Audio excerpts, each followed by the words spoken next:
En 1785 en France régnait la famine. Le roi de cette époque, le roi Louis XVI, cherchait une solution pour lutter contre cela.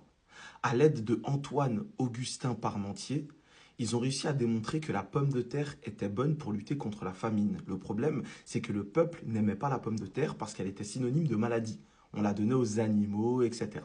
Pour réussir à introduire la pomme de terre au sein du peuple, le roi Louis XVI a mis en place une ruse très intelligente. Il a décidé de faire planter 1 hectare de pommes de terre et faire garder par des gardes cet hectare de pommes de terre, mais seulement en journée. Le peuple a vu ça, ils se sont dit, si ça c'est gardé par des gardes, c'est que c'est intéressant, ça doit être une denrée rare. Les gardes avaient pour ordre de quitter le site la nuit. Et c'est à ce moment-là que le peuple se précipitait dans le champ pour voler des pommes de terre et au final les cuisiner, les consommer et les propager dans la ville, comme ce que voulait le roi Louis XVI. La morale de cette histoire, c'est que tout ce qui est interdit nous attire. Et si on ne contrôle pas nos faiblesses, nos pulsions, nos désirs, c'est très facile de nous manipuler.